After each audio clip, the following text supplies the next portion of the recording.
അങ്ങനെ ഉർവശി ശാപം ഉപഹാരമായി മാറിയിരിക്കുകയാണോ? നമ്മുടെ ചന്ദ്രമതി നമ്മുടെ രേവതിയെ കണ്ണ് പൊട്ടുന്ന വഴക്ക് പറഞ്ഞത് കാരണമാണോ നമ്മുടെ സച്ചിയും രേവതിയും ഒന്നായി തീർന്നത്? അതുകൊണ്ടാണോ അവർ തമ്മിൽ അവരുടെ മനസ്സിലുള്ള കാര്യങ്ങളെല്ലാം തുറന്നു പറഞ്ഞതും അവർ തമ്മിൽ ഇഷ്ടത്തിലായതും എന്നൊക്കെ നിങ്ങൾക്ക് അറിയണ്ടേ? ഇപ്പോൾ അവർ തമ്മിൽ ഭയങ്കര ചക്കരയും അടയുമായിരിക്കണം നമ്മുടെ സച്ചിയും രേവതിയും. അപ്പോൾ അത് എങ്ങനെ സംഭവിച്ചു എന്നൊക്കെ അറിയാനായിട്ട് ഓരോരുത്തർക്കും താല്പര്യം ഉണ്ടാവും. അപ്പോൾ അതൊക്കെ പറയാം. അതിന് മുമ്പായിട്ട് ആരെങ്കിലും നമ്മുടെ ചാനൽ സബ്സ്ക്രൈബ് ചെയ്യാതെ ഉണ്ടെങ്കിൽ എത്രയും പെട്ടെന്ന് സബ്സ്ക്രൈബ് ചെയ്തോളൂ. അതോടൊപ്പം തന്നെ ബെല്ലൈക്കൻ കൂടി പ്രസ് ചെയ്യാനും മറക്കരുത്. അപ്പോൾ നമുക്ക് നേരെ എപ്പിസോഡിൻ്റെ റിവ്യൂവിലേക്ക് പോകാം. അങ്ങനെ നമ്മുടെ ദേവു വന്നിട്ട് പോയതിന് ശേഷം നമ്മുടെ ചന്ദ്രമതി അടുക്കളയിൽ വന്നിട്ട് നമ്മുടെ രേവതി ജോലി ചെയ്തുകൊണ്ട് നിൽക്കുകയാണ്. രേവതിയുടെ അടുത്ത് വന്നിട്ട് നന്നായിട്ട് നമ്മുടെ രേവതിയെ വഴക്ക് പറയുകയാണ്. രേവതിയോട് പറയണേ, എടി നിൻ്റെ അമ്മയും നിൻ്റെ കുടുംബത്തിലുള്ള എല്ലാവരും കണക്ക് തന്നെയാണ്. എടി നിൻ്റെ അനിയത്തി ഉണ്ടല്ലോ, അവൾക്ക് പൂ കെട്ടുന്നത് കൂടാതെ വേറെ എന്തെങ്കിലും ജോലിയുണ്ടോ? അവൾ എന്തിനാ ശ്രീകാന്തിനെ ആരും ഇല്ലാത്തപ്പോൾ വീട്ടിൽ വിളിച്ച് കയറ്റിയത് എന്നിങ്ങനെ ചോദിക്കുകയാണ്. അപ്പോൾ രേവതി പറയണം, അമ്മേ അങ്ങനൊന്നും പറയല്ലേ അമ്മേ, അത് ശ്രീകാന്ത് എൻ്റെ അമ്മയുള്ള സമയത്ത് തന്നെയാണ് ശ്രീകാന്ത് വന്നത്. അത് രേവതി വിളിച്ചിട്ടൊന്നും ദേവു വിളിച്ചിട്ടൊന്നും അല്ല വന്നത്, അല്ലാതെ തന്നെയാണ് അവൻ വന്നത് എന്നിങ്ങനെ പറയുകയാണ്. അപ്പോൾ ചന്ദ്രമതി പറയണം, നീയും കണക്കാ, നിൻ്റെ അനിയത്തിയും കണക്കാ, നിൻ്റെ അമ്മയും കണക്കാണ്. നീയൊക്കെ ഉണ്ടല്ലോ, നീയൊക്കെ പൂവിൻ്റെ ബിസിനസ് മാത്രമല്ല നിനക്കൊക്കെ ഉള്ളത്, അതേക്കുറിച്ചൊന്നും നീ എന്നോട് സംസാരിക്കണ്ട എന്നൊക്കെ പറഞ്ഞിട്ട് വളരെ മോശമായ രീതിയിൽ തന്നെ നമ്മുടെ ചന്ദ്രമതി രേവതിയോട് സംസാരിക്കുകയാണ്. അങ്ങനെ ഒടുവിൽ നമ്മുടെ രേവതിക്ക് നിയന്ത്രണം വിടുകയാണ്. രേവതി പറയണം, അമ്മേ ഇനി ഒരു അക്ഷരം പോലും എൻ്റെ അനിയത്തിയെക്കുറിച്ച് പറഞ്ഞു പോകരുത് എന്നിങ്ങനെ പറയുകയാണ്. പറഞ്ഞാൽ നീ എന്നെ എന്ത് ചെയ്യോടി എന്നിങ്ങനെ പറയുകയാണ്. എടി നീ ഉണ്ടല്ലോ, നീ സച്ചിയെ കണ്ടോണ്ട് നീ വലിയ ആളാവനൊന്നും നിൽക്കണ്ട. അവൻ ഇന്ന് നിന്നോട് സ്നേഹം കാണിക്കുമെങ്കിലുണ്ടല്ലോ, നാളെ അവൻ നിന്നെ നിലത്തിട്ട് ചവിട്ടും. അതാ അവൻ്റെ സ്വഭാവം. പിന്നെ ഇവിടെ നിനക്ക് നിൽക്കണം എന്നുണ്ടെങ്കിലുണ്ടല്ലോ, മര്യാദയ്ക്ക് ഞാൻ പറയുന്നത് കേട്ട് അടങ്ങി ഒതുങ്ങി കഴിയുകയാണെങ്കിലുണ്ടല്ലോ, നിനക്ക് ഈ വീടിൻ്റെ മൂലയിൽ എവിടെയെങ്ങാനും ചുരുണ്ട് കിടക്കാം. അല്ലെങ്കിലുണ്ടല്ലോ നീ ഇവിടെ നിന്ന് ഓടും നിൻ്റെ വീട്ടിലേക്ക്. അതുകൊണ്ട് മര്യാദയ്ക്ക് ഞാൻ പറയുന്നത് കേട്ട് കഴിഞ്ഞോളണം. അല്ലാതെ ഉണ്ടല്ലോ സച്ചിയെ കണ്ടിട്ടുള്ള നിൻ്റെ ആട്ടം ഉണ്ടല്ലോ, അത് നിർത്തിക്കൊള്ളണം എന്നിങ്ങനെ പറയുകയാണ്. അത് കേൾക്കുമ്പോൾ രേവതിക്ക് ആകെ വിഷമാവുകയാണ്. അത് മാത്രമല്ല നമ്മുടെ രേവതിയുടെ മരിച്ചുപോയ അച്ഛനെ കൂടി പറയുകയാണ് നമ്മുടെ ചന്ദ്രമതി. നിൻ്റെ അച്ഛനുണ്ടല്ലോ മരിക്കാനായിട്ട് രവിയേട്ടൻ്റെ വണ്ടി തന്നെ തിരഞ്ഞെടുത്തത് എന്തിനാണെന്നറിയാമോ? അങ്ങേരൊക്കെ അറിയാം, അങ്ങേര് നിന്നെ പോലെ സൂത്രശാലി തന്നെയാണ്. രവിയേട്ടൻ്റെ വണ്ടിയിൽ ചാടുവാണെങ്കിലുണ്ടല്ലോ, അങ്ങേരൊക്കെയുള്ള 3 ആമക്കളിൽ ആരെയെങ്കിലും അങ്ങേർക്കുള്ള ആ മക്കളിൽ 3 പേരിൽ ആരെയെങ്കിലും നിന്നെ വിവാഹം കഴിപ്പിക്കും എന്ന് നന്നായിട്ട് അറിയാം. അതുകൊണ്ട് തന്നെ മനഃപൂർവ്വം തന്നെയാണ് ചെയ്തത് എന്നൊക്കെ ഇങ്ങനെ പറയുകയാണ്. ഇതൊക്കെ കേട്ടിട്ട് രേവതിക്ക് സങ്കടം വരികയാണ്. രേവതി അവിടെ നിന്ന് കരയുകയാണ്. അങ്ങനെ നമ്മുടെ ചന്ദ്രമതി നല്ല താക്കീതൊക്കെ കൊടുത്തിട്ട് പുള്ളിക്കാരത്തി പോവുകയാണ്. അങ്ങനെ നമ്മുടെ രേവതി നേരെ മുറിയിലേക്ക് പോവുകയാണ്. മുറിയിൽ ചെന്ന് കരഞ്ഞുകൊണ്ട് പോവുകയാണ്. അങ്ങനെ രേവതി മുറിയിൽ ചെന്നിട്ട് ഇങ്ങനെ അവിടെ ഇരുന്നിട്ട് ഇങ്ങനെ കരയാണ്. കട്ടിലിൽ ഇരുന്നിട്ട് ഇങ്ങനെ കരയാണ്. പൊട്ടി കരയാണ് രേവതി. അങ്ങനെ പൊട്ടി കരയുന്ന സമയത്ത് തന്നെ രേവതി ഓർക്കുകയാണ് നമ്മുടെ ചന്ദ്രമതി പറഞ്ഞ ഓരോരോ വാക്കുകളും. അത്രയും ഉള്ളുള്ള ആ വാക്കുകൾ ഓരോന്നായിട്ട് രേവതി ഓർത്തെടുക്കുകയാണ്. നിൻ്റെ അനിയത്തി ദേവു അവൾ മനഃപൂർവ്വം ശ്രീകാന്തിനെ വീട്ടിലേക്ക് വിളിച്ചു വരുത്തിയതല്ലേ എന്നും, അതുപോലെ തന്നെ അവൾക്ക് പൂകെട്ടൽ മാത്രമല്ലല്ലോടി ജോലി എന്നും, നീയൊക്കെ എല്ലാ എണ്ണവും കണക്ക് തന്നെയാണ്, നിൻ്റെ അച്ഛൻ അങ്ങനത്തവനല്ലേ എന്നൊക്കെ പറഞ്ഞ ആ കാര്യങ്ങളൊക്കെ നമ്മുടെ രേവതി ഓർക്കുകയാണ്. അത് ഓർത്ത് കഴിയുമ്പോൾ രേവതിക്ക് ഭയങ്കര സങ്കടം വരികയാണ്. രേവതിക്ക് ഒരു രക്ഷയില്ലാതൊന്നും താങ്ങാൻ പറ്റുന്നില്ല. രേവതി അങ്ങനെ കണ്ണീരൊക്കെ തുടച്ചിട്ട് രേവതി മുറിയിൽ നിന്ന് ഇറങ്ങി പോകുന്നതാണ് കാണിക്കുന്നത്. അതിനുശേഷം കാണിക്കുന്നതെന്ന് വെച്ചാൽ നമ്മുടെ ക്ഷേത്രമാണ്. നമ്മുടെ ദേവും അമ്മയും ഒക്കെ കൂടി പൂ കെട്ടുന്നൊരു ക്ഷേത്രം ഉണ്ടല്ലോ. അപ്പോൾ അവിടെ അവരിങ്ങനെ പൂ കെട്ടിക്കൊണ്ടിരിക്കുകയാണ്. ദേവു ആണെങ്കിൽ കസേരയിൽ ഇങ്ങനെ ഇരിക്കുകയാണ്, അമ്മയാണ് പൂ കെട്ടുന്നത്, ഹാരം കെട്ടിക്കൊണ്ടിരിക്കുകയാണ്. അപ്പോൾ ഒരു ചേച്ചി വന്നിട്ട് പറയുകയാണ്, ക്ഷേത്രത്തിൽ കൊടുക്കാനാണ് 2 അരളിമാല വേണമെന്ന് പറയുകയാണ്. അങ്ങനെ അമ്മ ദേവുവിനോട് പറയണം, മോളെ 2 അരളിമാല എടുത്ത് കൊടുക്കുക. അങ്ങനെ ദേവു 2 അരളിമാല എടുത്തിട്ട് ആ ചേച്ചിക്ക് പൊതിഞ്ഞ് കൊടുക്കുകയാണ്. അങ്ങനെ പൊതിഞ്ഞ് കൊടുത്തുകൊണ്ട് നിൽക്കുന്ന സമയത്ത് അവരൊരു കാഴ്ച കാണുകയാണ്. മറ്റൊന്നുമല്ല, നമ്മുടെ രേവതിയാണ്. രേവതി പാഞ്ഞു വരുന്നതാണ് കാണുന്നത്. രേവതിയെ കാണുമ്പോൾ തന്നെ നമ്മുടെ ലക്ഷ്മിക്ക് ഭയങ്കര സന്തോഷമാവുകയാണ്. ലക്ഷ്മി അപ്പം തന്നെ മോളെ രേവതി എന്നിങ്ങനെ വിളിക്കുകയാണ്. അപ്പോൾ രേവതി ഇവരെ കണ്ടിട്ട് കാണാത്തത് കണക്ക് പോവുകയാണ്. അപ്പോൾ ആദ്യം ഇവർ വിചാരിക്കുന്നത് രേവതി കേട്ട് കാണില്ലെന്നാണ്. അങ്ങനെ വീണ്ടും ഉറച്ച് വിളിക്കുകയാണ്, മോളെ രേവതി എന്നിങ്ങനെ വിളിക്കുമ്പോൾ രേവതി ഇവരെ കണ്ടു എന്ന് അവർക്ക് മനസ്സിലായി. തിരിഞ്ഞ് നോക്കുകയാണ്. എന്നിട്ട് രേവതി മൈൻഡ് ചെയ്യാതെ നടന്നു പോവുകയാണ്. അപ്പോൾ ദേവുവിനോട് ചോദിക്കണം, അമ്മ ചോദിക്കണേ, എന്താ മോളെ രേവതിക്ക് എന്താ പറ്റിയത്? രേവതി എന്താ ഞാൻ വിളിച്ചിട്ട് മൈൻഡ് ചെയ്യാതെ പോകുന്നത്? എന്താ എൻ്റെ കുഞ്ഞിന് പറ്റിയത് എന്നിങ്ങനെ ചോദിക്കണം. അപ്പോൾ ദേവു പറയണ, അറിയില്ലമ്മേ, ഞാൻ ഇന്ന് അവിടെ പോയ സമയത്ത് ചേച്ചി നല്ല ഹാപ്പി ആയിരുന്നല്ലോ, ചേച്ചിക്ക് വേറെ ഒരു കുഴപ്പം ഉണ്ടായിരുന്നില്ല, ഞാൻ വരുന്നത് വരെയും ചേച്ചി ഹാപ്പി ആയിരുന്നു, പിന്നെ എന്താ ഇത്ര പെട്ടെന്ന് പറ്റിയത്? ഇനി സച്ചേട്ടനോട് വഴക്കങ്ങനെ കൂടിയോ? ചേച്ചി എന്താ ഇങ്ങനെ? അപ്പോൾ നമ്മുടെ ലക്ഷ്മി പറയണ, നീ വാ മോളെ എന്നിങ്ങനെ പറഞ്ഞിട്ട് ലക്ഷ്മിയും ദേവുവും കൂടി നമ്മുടെ രേവതിയുടെ പിന്നാലെ ചെല്ലുകയാണ്. എന്നിട്ട് ചോദിക്കണം, മോളെ രേവതി എന്താ മോളെ എന്താ പറ്റിയത്? നീ എന്താ അമ്മയോടൊന്നും മിണ്ടാതെ? എന്തെങ്കിലും ഒന്ന് മിണ്ട മോളെ എന്നൊക്കെ ഇങ്ങനെ പറയുന്നുണ്ട് രേവതി. പക്ഷെ അതിനൊന്നും ചെവി കൊടുക്കുന്നില്ല, ഒരു ഉത്തരം പോലും പറയുന്നില്ല. അങ്ങനെ നമ്മുടെ ലക്ഷ്മി കയ്യിൽ പിടിച്ച് നിർത്തുകയാണ് രേവതിയെ. അതിനുശേഷം ചോദിക്കുകയാണ്, എന്താ മോളെ എന്താ പറ്റിയത്? നീ എന്താണെങ്കിലും അമ്മയോട് പറ. നീ എന്താ സച്ചിയുമായിട്ട് വഴക്കിട്ടോ?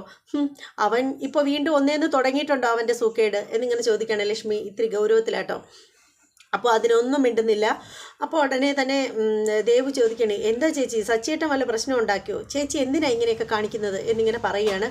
അപ്പോഴും രേവതി ഒന്നും മിണ്ടുന്നില്ല. രേവതി നേരെ അമ്മയുടെ കൈ ഇങ്ങനെ തട്ടിക്കളഞ്ഞിട്ട് പോവുകയാണ്. നേരെ പോയിട്ട് അവിടെ ക്ഷേത്രത്തിൽ ഒരു വലിയൊരു അണ്ടാവ് നിറച്ച് വെള്ളം വെച്ചിട്ടുണ്ട്. അതിൻ്റെ തൊട്ടടുത്തൊരു ഒരു ചെറിയൊരു കുടവും ഇരിപ്പുണ്ട്. അങ്ങനെ രേവതി ചെന്നിട്ട് ആ കുടം എടുത്ത് ഇങ്ങനെ ആ കുടത്തിൽ നിന്ന് ആ വെള്ളം മുക്കിയെടുക്കുകയാണ്. എന്നിട്ട് അത് നെറുകും തലയിൽ കൂടെ ഇങ്ങനെ ഒഴിക്കുകയാണ്. അപ്പോൾ രേവതിയുടെ തലയിലൂടെ ആ വെള്ളം അങ്ങ് ഒഴിക്കുകയാണ് രേവതി. അപ്പോൾ ഇത് കണ്ടിട്ട് അമ്മയും ദേവും കൂടി അടുത്ത് ചെല്ലുകയാണ്. അവരന്ന് വിട്ട് പോവുകയാണ്. അങ്ങനെ അമ്മയും ദേവും തടയുകയാണ്. അവർ പറയണേ, എന്താ മോളെ കാണിക്കുന്നത്? നീ ഇങ്ങനെയൊന്നും ചെയ്യല്ലേ, എന്തിനാ നീ ഇങ്ങനെ ഈ വെള്ളം കോരി തലയിൽ ഒഴിക്കുന്നത് എന്നിങ്ങനെ ചോദിക്കുകയാണ്. പക്ഷേ രേവതി അതിനൊന്നും മറുപടി പറയുന്നില്ല. രേവതി സാരിത്തുമ്പ് മടക്കി കുത്തിയതിന് ശേഷം രേവതി നടന്ന് നേരെ അവിടെ പുറത്ത് ദേവിയെ വെച്ചിരിക്കുന്നതിൻ്റെ അടുത്ത് ചെല്ലുകയാണ്. അവിടെ കുറേ ഭസ്മം ഇരിപ്പുണ്ട്. ആ ഭസ്മം കുറച്ചൊരു പിടി വാരിയിട്ട് ഇങ്ങനെ നെറ്റിയിൽ ഇങ്ങനെ ഇടുകയാണ്. നമ്മുടെ വിജയുടെ സിനിമയിൽ വിജയൊക്കെ ഇടുന്നത് പോലെ ഇങ്ങനെ ഇടുകയാണ്. അങ്ങനെ ഇട്ടതിന് ശേഷം നമ്മുടെ രേവതി തൊഴുത്ത് പ്രാർത്ഥിക്കുകയാണ്.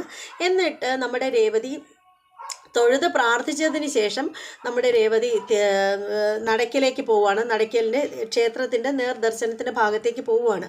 അങ്ങനെ നമ്മുടെ ദേവും അമ്മയും കൂടി, മോളെ നീ എന്തായി കാണിക്കുന്നത് എന്നൊക്കെ പറഞ്ഞിട്ട് കൂടെ ചെല്ലുകയാണ്. നോക്കുമ്പോൾ രേവതി നിലത്ത് കിടക്കുകയാണ്. ശയനപ്രദക്ഷിണം ചെയ്യാൻ വേണ്ടിയിട്ട് തൊഴുകൈകളോടുകൂടി രേവതി കിടക്കുകയാണ്. അപ്പോൾ ഇത് കാണുമ്പോഴത്തേക്ക് ദേവും അമ്മയും കൂടി അതിനെ പിന്തിരിപ്പിക്കാനായിട്ട് ശ്രമിക്കുകയാണ്. അപ്പോൾ നമ്മുടെ ക്ഷേത്രത്തിലെ പൂജാരി വന്നിട്ട് പറയുകയാണ്, നമ്മുടെ ലക്ഷ്മിയോട് പറയുകയാണ്, എൻ്റെ ലക്ഷ്മി എന്തായാലും രേവതിയെ പിന്തിരിപ്പിക്കണ്ട.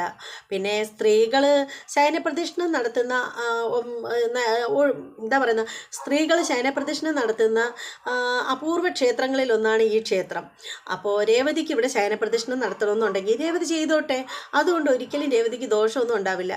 പിന്നെ ഒരു കാര്യം ഉറപ്പാണ്, കുഞ്ഞുനാൾ തൊട്ടേ രേവതിയെ ഞങ്ങൾ കാണുന്നതാണ്. രേവതിയുടെ മനസ്സിൽ കൊള്ളാത്ത എന്തോ സങ്കടമുണ്ട് രേവതിക്ക്, എന്തോ വലിയ ദുഃഖമുണ്ട്. അത് മാറാൻ വേണ്ടിയിട്ടാവണം രേവതി അങ്ങനെ ചെയ്യുന്നത്. എന്തായാലും രേവതിയെ നിങ്ങൾ ആരും പിന്തിരിക്കേണ്ട, രേവതി ചെയ്തോട്ടെ എന്നിങ്ങനെ പറയുകയാണ്.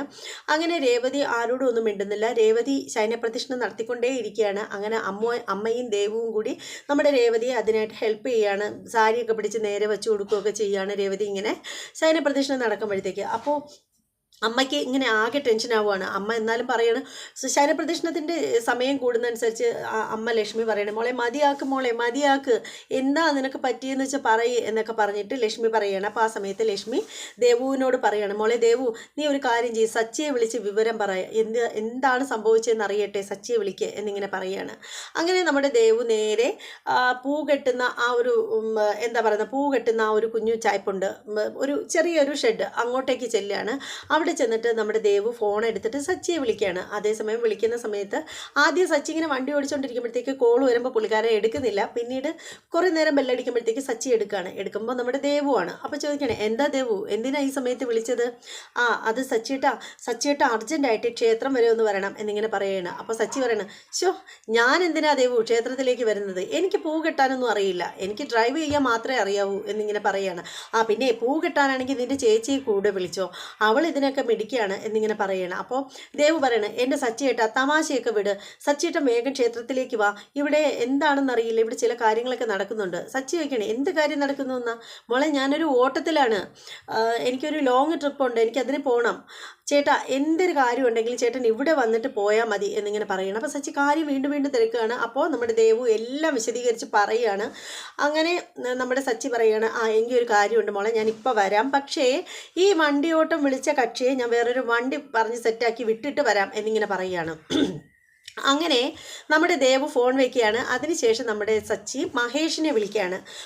മഹേഷിനെ അല്ല, സോറി, ഓട്ടം വിളിച്ച പുള്ളിക്കാരനെ വിളിക്കുകയാണ്. വിളിച്ചിട്ട് പറയുകയാണ്, സാറേ എനിക്ക് വരാൻ പറ്റില്ല, എനിക്കിപ്പോൾ ഒരു അർജൻറ്റായിട്ടൊരു കാര്യത്തിന് പോകണം, പക്ഷേ ഞാൻ സ്റ്റാൻഡിൽ നിന്ന് വേറൊരു വണ്ടി വിട്ട് തന്നാൽ മതിയോ എന്നിങ്ങനെ ചോദിക്കുമ്പോൾ അദ്ദേഹം പറയുന്നുണ്ട് പെട്ടെന്ന് വേണമെന്ന് പറയുകയാണ്. അങ്ങനെ സച്ചി പറയുകയാണ്, ഇത് ഇപ്പം തന്നെ വണ്ടി പെട്ടെന്ന് പറഞ്ഞു വിടാമെന്ന് പറഞ്ഞിട്ട് ഫോൺ കട്ട് ചെയ്യുകയാണ് നമ്മുടെ സച്ചി.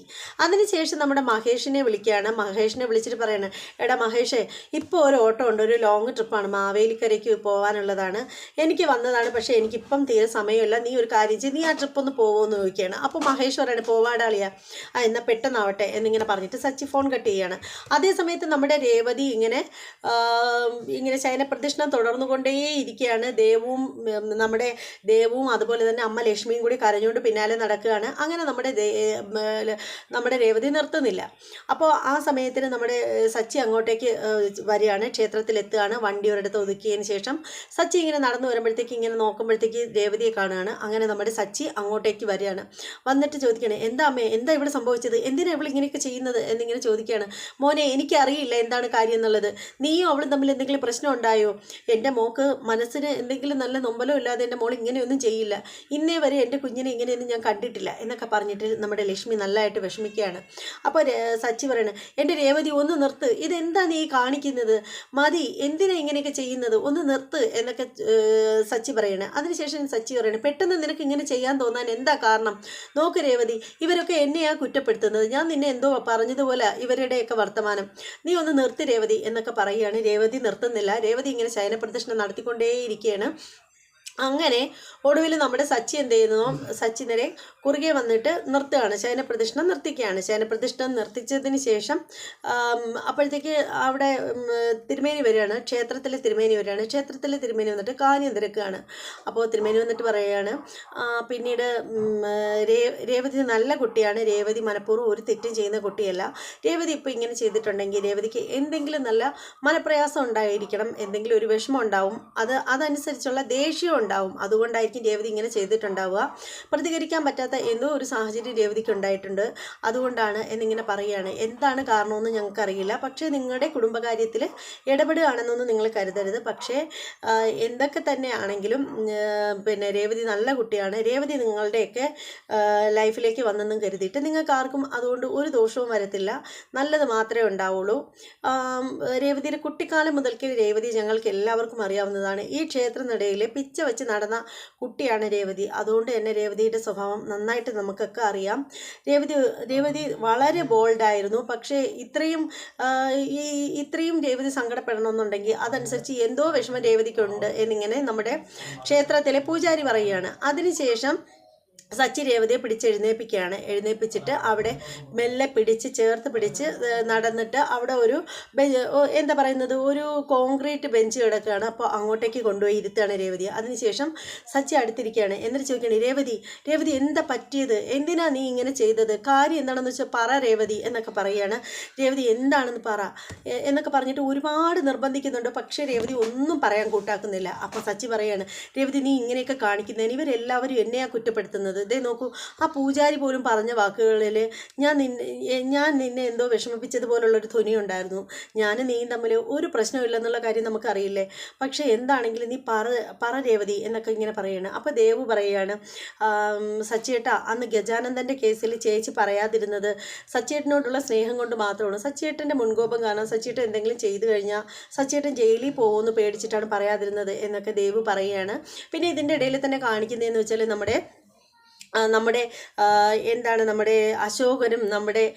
അശോകനും രവീന്ദ്രനും തമ്മിൽ സംസാരിക്കുകയാണ്. അന്ന് നടന്ന അവിടെ വെച്ച്, അതായത് റെസ്റ്റോറൻറ്റിൽ വെച്ച് നടന്ന കാര്യങ്ങളൊക്കെ രവീന്ദ്രൻ കൂട്ടുകാരനായ അശോകനോട് പറയുകയാണ്. എന്നിട്ട് അപ്പോൾ അത് കേൾക്കുമ്പോഴത്തേക്ക് അശോകൻ പറയുകയാണ്, സച്ചി ചെയ്തതിലേ ഒരു തെറ്റുമില്ല, പിന്നെ സുധി ഈ കണ്ട പ്രശ്നങ്ങളെല്ലാം ഉണ്ടാക്കി വെച്ചത് സുധി ഒറ്റൊരുത്തനാണ്, തന്നെ ഒറ്റ നിമിഷം കൊണ്ട് തന്നെ പാപ്പരാക്കിയതും അവൻ തന്നെയാണ്, എന്നിട്ടും അവൻ തന്നെ കുറ്റം പറഞ്ഞ് സംസാരിച്ച അത് കേട്ടുകൊണ്ടിരിക്കുന്ന സച്ചിക്ക് എങ്ങനെ സഹിക്കാൻ പറ്റും? അവൻ അങ്ങനെ പ്രതികരിച്ചേലേ ഒരു തെറ്റുമില്ല. പിന്നെ എനിക്കൊരു പരാതിയേ ഉള്ളൂ, ആ 2 വിരലൊടിച്ച നേരത്തിന് അവൻ്റെ ആ ഒരു കൈ തന്നെ ഒടിക്കണമായിരുന്നു എന്നിങ്ങനെ പറയുകയാണ് അശോകൻ. എന്നിട്ട് അശോകൻ അപ്പോൾ അങ്ങനെ പറയുമ്പോഴത്തേക്ക് രവീന്ദ്രൻ പറയണം, അതല്ലടോ അശോക, ശരിക്കും പറയുകയാണെങ്കിൽ ആ റെസ്റ്റോറൻറ്റിൽ എന്തുമാത്രം ആളുകളുണ്ടായിരുന്നു. അപ്പോൾ ഇവർ സഹോദരങ്ങൾ തമ്മിലാണെന്നുള്ള കാര്യം എല്ലാവർക്കും അറിയാമല്ലോ. അതെന്ത് നാണക്കേടായിട്ടുണ്ട്, ശ്രീകാന്തിനും അത് നാണക്കേടല്ലേ എന്നൊക്കെ ഇങ്ങനെ പറയുകയാണ്. അപ്പോൾ അശോകൻ പറയാണ്, അതൊക്കെ ശരിയാവോടാ എന്നിങ്ങനെ പറയണം. അപ്പോൾ ആ സമയത്തിന് നമ്മുടെ രവീന്ദ്രൻ പറയാണ്, സച്ചിക്ക് മുൻചുണ്ടി പണ്ടേ കൂടുതലാണ്, പിന്നെ ഇപ്പോൾ അവന് നല്ല വിഷമമുണ്ട്, മൂക്കറ്റം കടത്തിലാവൻ. അപ്പോൾ അതിൽ നിന്നൊന്ന് കരകയറാനും പറ്റാത്തതിൻ്റെ ആ ഒരു ടെൻഷനുണ്ട്. അതിൻ്റെ ഇടയിൽ ഇങ്ങനെയൊക്കെ വരുന്ന ഓരോ പ്രശ്നങ്ങൾ വരുമ്പോഴത്തേക്ക് അവൻ്റെ നിയന്ത്രണം വിട്ടുപോകണം. പിന്നെ വീട്ടിലാണെങ്കിൽ ചന്ദ്രമതി എന്ന് പറയുന്ന ഒരുത്തി ഉണ്ടല്ലോ, അവളാണ് ഇതിൻ്റെ എല്ലാത്തിൻ്റെ ആണിക്കല്ല്. ഈ കുട്ടികളെ തമ്മിൽ ഒരു ഐക്യത ഇല്ലാതാക്കിയതും അവൾ ഒറ്റൊരുത്തി തന്നെയാണ് എന്നിങ്ങനെ തുറന്നു തന്നെ പറയുകയാണ് നമ്മുടെ രവീന്ദ്രൻ. അതിനുശേഷം രവീന്ദ്രൻ പറയുകയാണ്, എങ്ങനെയെങ്കിലും ആ പെൻഷൻ കാശെങ്കിലും ശരിയായിരുന്നെങ്കിൽ ഞാൻ സച്ചിയെ കുറച്ചെങ്കിലും ഒരു ആശ്വാസം സച്ചിക്ക് കിട്ടിയേനെ, ആ പൈസ ഞാൻ സച്ചിക്ക് കൊടുത്ത് സഹായിച്ചാനെ എന്നിങ്ങനെ പറയുകയാണ്. അപ്പോൾ അശോകൻ പറയണേ, എടോ നീ സമാധാനപ്പെടുക, പെൻഷൻ കാശൊക്കെ നിനക്ക് കിട്ടും, കാരണം താൻ കഷ്ടപ്പെട്ടുണ്ടാക്കിയ മുതലല്ലേ, അത് തൻ്റെ ഭാഗത്ത് തന്നെയാണ് ന്യായം, അതുകൊണ്ട് പൈസ തനിക്ക് കിട്ടും, സമാധാനപ്പെടുക എന്നൊക്കെ ഇങ്ങനെ പറയുകയാണ്. അങ്ങനെ സംസാരിച്ചുകൊണ്ടിരിക്കുമ്പോഴത്തേക്ക് അവിടെ അഡ്വക്കേറ്റ് വരികയാണ്. അഡ്വക്കേറ്റ് വരുമ്പോഴത്തേക്ക് നമ്മുടെ രവീന്ദ്രനും അശോകനും ഒക്കെ എഴുന്നേൽക്കുകയാണ്. അങ്ങനെ അഡ്വക്കേറ്റ് വന്ന് അവിടെ ഇരിക്കുകയാണ്. എന്നിട്ട് അഡ്വക്കേറ്റ് പറയാണ്, നാളെ മധുസൂദനൻ നായർ നാളെ കോടതിയിലേക്ക് വിളിച്ചിട്ടുണ്ട്, നാളെയാണ് അയാളുടെ വാദം. അതിനുശേഷം എന്തായാലും ഉറപ്പായിട്ടും പെൻഷൻ അനുവദിക്കും എന്ന് തന്നെ വക്കീൽ നമ്മുടെ രവീന്ദ്രന് ഉറപ്പ് കൊടുക്കുകയാണ്. പെൻഷൻ നിങ്ങൾക്ക് കിട്ടിയിരിക്കുക തന്നെ ചെയ്യും എന്നിങ്ങനെ പറയുകയാണ്. അത് കേൾക്കുമ്പോഴത്തേക്ക് ഭയങ്കര സന്തോഷമാവുകയാണ്, നമ്മുടെ രവീന്ദ്രന് ഭയങ്കര സന്തോഷമാവുകയാണ്. അപ്പോൾ രവീന്ദ്രൻ പറയാണ്, എനിക്ക് വലിയ ഉപകാരം എന്നൊക്കെ പറഞ്ഞിട്ട് ഒരുപാട് താങ്ക്സ് ഒക്കെ പറയുകയാണ്. പിന്നെ അതേ സമയത്ത് കാണിക്കുന്ന ക്ഷേത്രം തന്നെയാണ്. ക്ഷേത്രത്തിൽ വെച്ചിട്ട് സച്ചി ആവർത്തിച്ച് രേവതിയോട് ചോദിക്കുകയാണ്, എന്താണ് കാര്യം, നീ ഇങ്ങനെയൊക്കെ പ്രവർത്തിക്കാൻ എന്താണ് കാര്യം എന്നൊക്കെ ഇങ്ങനെ ചോദിക്കുമ്പോൾ രേവതി ഒന്നും പറയുന്നില്ല. ഇങ്ങനെ മിണ്ടാണ്ടിരുന്നിട്ട് നമ്മുടെ സച്ചിയെ ചേർന്ന് ഇങ്ങനെ കെട്ടിപ്പിടിച്ചിരുന്ന് കരയുക മാത്രമാണ് നമ്മുടെ രേവതി ചെയ്യുന്നത്. അപ്പോൾ നമ്മുടെ സച്ചി ഇങ്ങനെ രേവതിയെ ചേർത്ത് പിടിക്കുകയാണ്, ഇങ്ങനെ ഹഗ് ചെയ്യുകയാണ്. അതിനുശേഷം സമാധാനിപ്പിക്കുകയാണ്, നെറുകയിൽ തലോടി സമാധാനിപ്പിക്കുകയാണ്.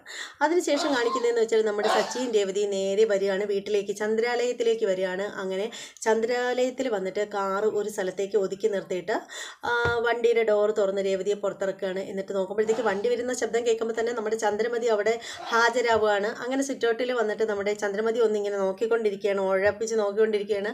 വണ്ടിയിൽ നിന്ന് ഇറങ്ങിയ ഉടനെ സച്ചി ദഹിപ്പിക്കുന്ന കണക്ക് നമ്മുടെ ചന്ദ്രമതി ഒരു നോട്ടം അങ്ങ് നോക്കുകയാണ്. ആ നോട്ടത്തിൽ ശരിക്കും പറയുകയാണെങ്കിൽ ചന്ദ്രമതിക്ക് എല്ലാം മനസ്സിലാവുകയാണ്. ഇന്നത്തെ കാര്യം പോക്കാണ്, സ്വാഹയാണെന്ന് നമ്മുടെ ചന്ദ്രമതിക്ക് മനസ്സിലാവുകയാണ്. അങ്ങനെ നമ്മുടെ ചന്ദ്രമതി ശരിക്കും സച്ചിയുടെ നോട്ടം കണ്ടിട്ട് ഭയന്ന് നിൽക്കുകയാണ് നമ്മുടെ ചന്ദ്രമതി. അത് കാണിച്ചിട്ട് എപ്പിസോഡ് തീരുകയാണ്. നമ്മുടെ രേവതി ആണെങ്കിൽ സച്ചിയുടെ മുഖഭാഗം കണ്ടിട്ട് രേവതി ഇങ്ങനെ അന്തം വിട്ട് മുഖത്ത് തന്നെ നോക്കുകയാണ് സച്ചിയുടേത്. അങ്ങനെ എന്തായാലും എപ്പിസോഡ് തീർന്നിരിക്കുകയാണ്. നല്ലൊരു അടിപൊളി എപ്പിസോഡായിരുന്നു എന്നുള്ള കാര്യത്തിൽ ഒരു തർക്കവും ഇല്ല. എല്ലാവർക്കും ഇഷ്ടപ്പെടും. ഉറപ്പായിട്ടും എപ്പിസോഡിൻ്റെ റിവ്യൂ കണ്ടിട്ട് ഇഷ്ടപ്പെടുന്നവരൊന്ന് കമൻറ്റ് ചെയ്തോളൂ. മറ്റൊന്നുമല്ല, നമുക്ക് ചന്ദ്രമതിയുടെ ഈ ക്യാരക്ടറിനെ നിങ്ങൾ എങ്ങനെയാണ് വിലമതിക്കുന്നത്? ചന്ദ്രമതിക്ക് നിങ്ങൾ എത്ര മാർക്കാണ് കൊടുക്കുന്നതെന്ന് ഒന്ന് കമൻറ്റ് ചെയ്തേക്കൂ. അതുപോലെ തന്നെ സച്ചി രേവതി ഇവരിൽ നിങ്ങൾക്ക് ആരോടാണ് കൂടുതൽ ഇഷ്ടം എന്നുകൂടി ഒന്ന് കമൻറ്റ് ചെയ്തേക്കൂ. ഇനി മറ്റൊരു എപ്പിസോഡിൻ്റെ റിവ്യൂമായിട്ടും പ്രൊമോ വീഡിയോയുമായിട്ടൊക്കെ ഞാൻ രാത്രി വരുന്നതായിരിക്കും. അതുവരെ എല്ലാവർക്കും ബായ്.